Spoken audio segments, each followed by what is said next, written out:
My name is Burke Hedges, author of the best-selling book, The Parable of the Pipeline.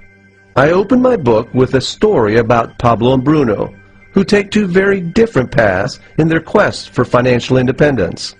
What you're about to see is the delightful animated story of their adventure. So, sit back, relax, and enjoy the life-changing lessons in The Parable of the Pipeline.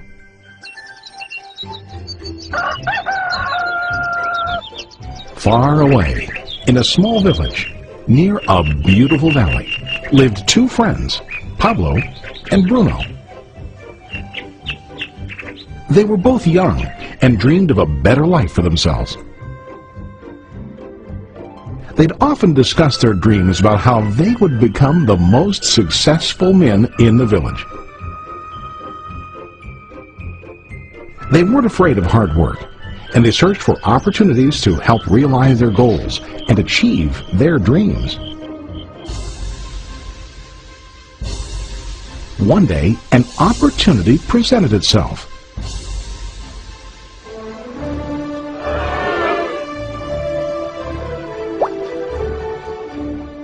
The mayor of the village decided to hire two people to bring water from a spring up on the mountain, across the valley, back down to the village. They were to be paid based on the amount of water delivered to the village. Bruno and Pablo enthusiastically got to work. Every day, from morning till evening, they carried buckets to and from the spring. They worked hard, carrying water to the village. In the evening, they'd return home with their day's wages.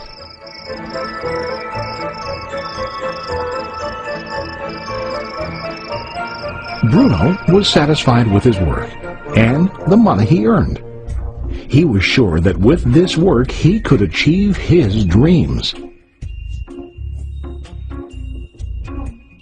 Bruno thought that to increase his wages he could use bigger buckets to bring more water each trip. He believed with a larger income he would soon be able to buy a cow and the house that he dreamed about.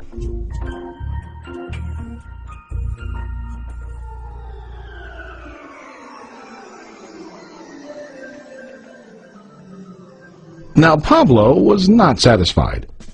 At the end of the day, his back and hands ached, and he was exhausted. He was looking for an easier way to earn more. One day an idea occurred to Pablo. He imagined building a pipeline to deliver the water from the mountain spring to the village. With this pipeline, he could get more water to the village without carrying buckets back and forth from the spring to the village. Soon, he got very excited about his idea and began to plan. Pablo, of course, shared his idea with his friend Bruno and asked him to join with him to work on and help build the pipeline. Bruno thought the idea was crazy. All Bruno could think about was what his money could buy today and how to get it quicker. He felt that building a pipeline would slow him down and delay him in achieving his goals. Instead, Bruno got bigger buckets and went more often back and forth fetching water. He was sure that with this method he could make more money. Pablo decided to build the pipeline on his own. He understood that it would not be easy to build, and it would take time to complete the pipeline. Pablo knew that it could take several years to finish, but he set his mind on his goal. Every day he worked and carried water like before. But on weekends and during his spare time, he worked hard to dig in the rocky soil and build his pipeline. In the first month, there was little to show for his work.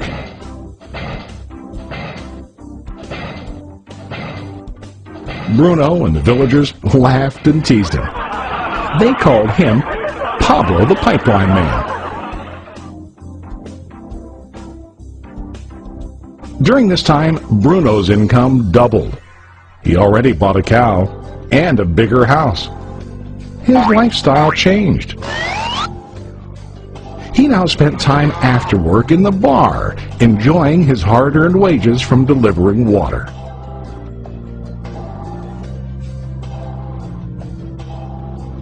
What Bruno didn't realize was that his body was starting to stoop from carrying heavy buckets every day.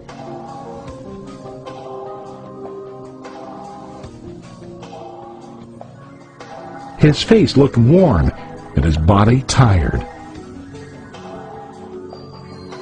Soon, he began to carry less and less water due to the wear and tear on his body.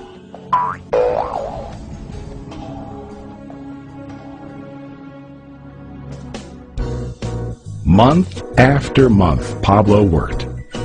Soon a year passed, and then a second year. Finally, Pablo finished his pipeline. He now used his pipeline to deliver water to the village instead of carrying buckets. Pablo was now earning more money than ever before. The water continued flowing to the village, while Pablo wasn't working. While he slept and ate, the water flowed.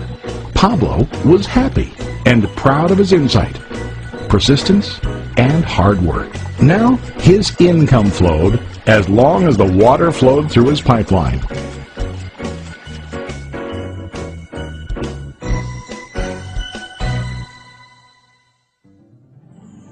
The story of Bruno and Pablo is a reflection of life. Their jobs symbolize what most people do to earn money. Bruno gets his money using buckets. He goes back and forth, carrying his buckets from the spring to the village in exchange for money. To increase his income, he either has to go more frequently to the spring or to use larger buckets. It's common in real life to increase our income by working harder. For example, working overtime or getting a second job. We also increase the size of our buckets by accepting a higher paying position, which often includes spending more time on the job. Most of us exchange time for money like Bruno.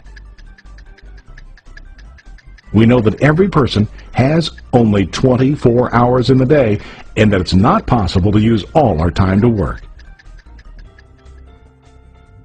The most difficult time comes when we can no longer exchange time for money due to age, health, or other reasons. Then, our income stops. Now let's review what Pablo did.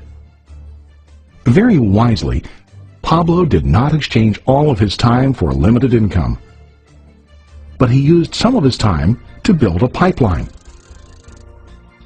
He knew that the pipeline would bring ongoing income as long as the water flowed. An ongoing income that multiplied the time he worked each day.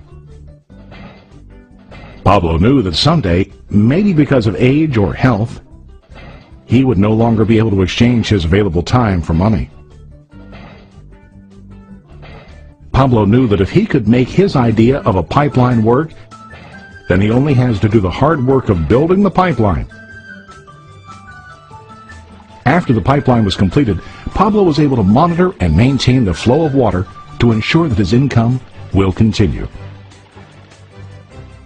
Pablo has shown us that to earn an income, we don't always have to directly exchange time for money. There really are better ways. How about you? Are you still like Bruno, who directly exchanges time for money? Or do you want to be like Pablo, building and maintaining a pipeline for ongoing income? If you are interested in the idea of building your own pipeline, contact the person who lent you this presentation. You can start building your pipeline today.